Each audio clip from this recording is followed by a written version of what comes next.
হয়তো আল্লাহ জানেন ক্ষমা করে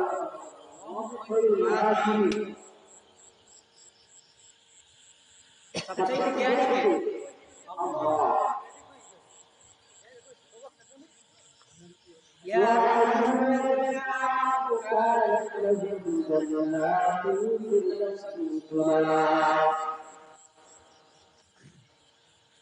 যারা উত্তম আমল সালেহ উত্তম আমল তাদের জন্য সবচেয়ে বড় জান্নাত। সুবহানাল্লাহ। ওই জান্নাত কাকে দিবেন? যে ঈমান আনছে। এমন মুসলমান আছে যার আছে না। বর্তমান প্রেক্ষাপটে বর্তমান সমাজে দেখা যায় যে পরকীয়া বাইরে তাকে একটা না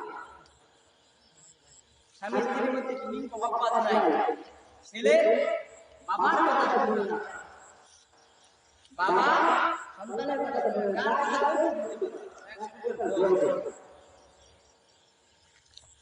মানসিক শান্তি প্রয়োজন। মানসিক শান্তির জন্য কি করবে?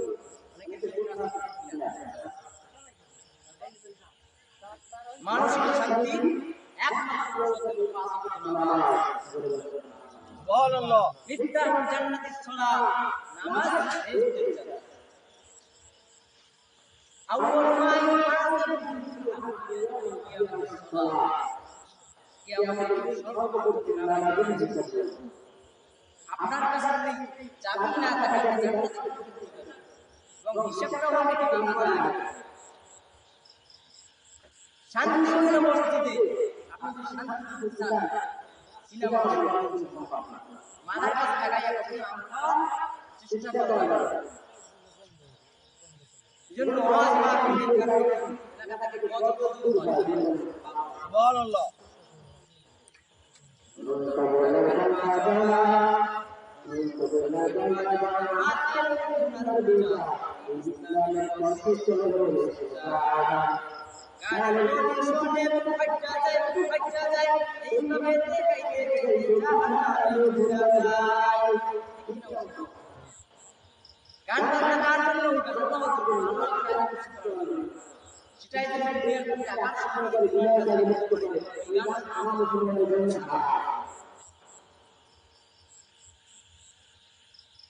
এই যে মুসলমান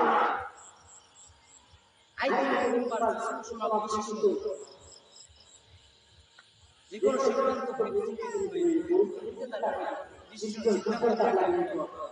আজকে মুসলমান ধর্মের শিকার, বিশ্বে মুসলমান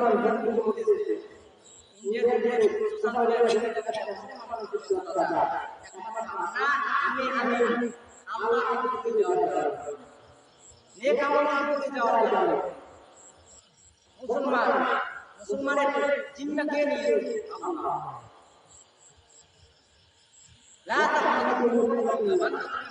থেকে নিরাশ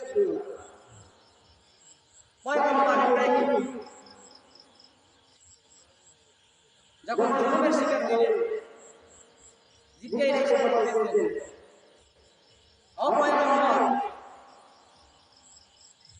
আপনাকে কি সাহায্য করব?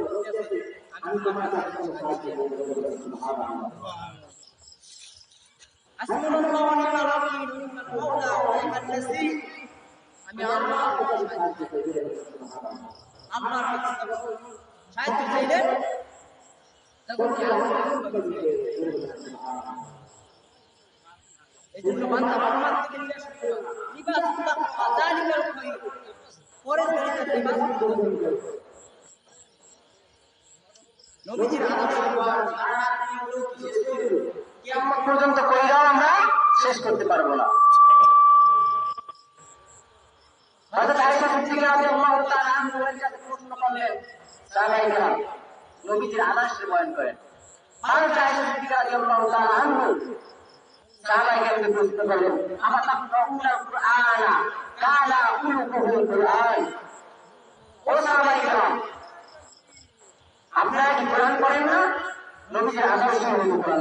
সুবহানাল্লাহ। এই যে ওলামায়ে কেরাম বলেন দুইটা কোরআন, একটা হলো প্র্যাকটিক্যাল কোরআন আর একটা হলো থিওরিটিক্যাল কোরআন।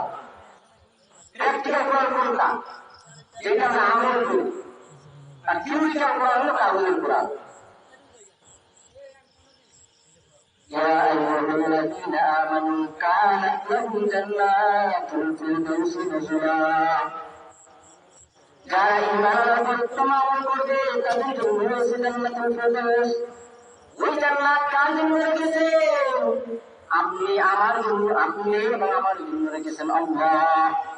ওই জান্নাত যদি পাইতে চান, ওই জান্নাতের জন্য মেহনত করতে হবে। জ্ঞান যারা বুঝে তারা শুধু সরাই, অবুঝ পাবি না তাদের বুঝে বেঁচে আছে কোথায়। দরকার যদি ভালো হয় বোঝার সাথে মানুষের মতো মানুষ মিলে দুই এক কথায় বোঝে। এক করে তার ফসল ভালো, দুধ করে তার কি, গাই করে তার মাসুল ভালো, দুধ করে তার কি। আয় সন্তান বলে গাইতে রাখবে বাপ, চিরদিন মরে গেলে বাবার মুখে হয়ে যায় তার। নদীর পিতার গন্ধ করতে পারবে তোর খেলা, সকালবেলা ধরিলে তুই দুটির, সন্ধ্যাবেলা আসে না নাই। বাজার কত মানুষ দেখলাম আশেপাশে বন্ধু বান্ধব, আজকেও একটা লোকের জানাজা বইরে আসলাম। আমার মা বাবার কত স্বপ্ন, ছেলে সন্তানটাকে বাহিরে পাঠাবো দেশ থেকে, 30,000 টাকার মতন করে যদি চালায়।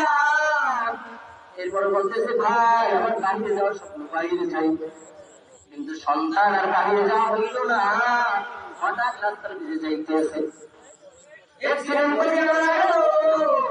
এই জন্য সকাল সন্ধ্যা সবসময় আল্লাহ তাআলার কাছে চাইতে হবে নামাজ, নামাজ, নামাজ, নামাজ। নবী করিম সাল্লাল্লাহু আলাইহি ওয়াসাল্লাম বলে গেছেন, নামাজ নামাজ ছাড়িও না বান্দা, নামাজ ছাড়িও না, জিকির ছাড়িও না, পীর মুরিদ ছাড়িও না। অনেক আল্লাহর বান্দা না লাগলে আছে পীর মুরিদ লাগে না, দেখো হে বিপদের সাথে শায়েখ লাগে, আছে না নাই? এই জন্য কখন মনটা করে ঘন্টা করে যায় না।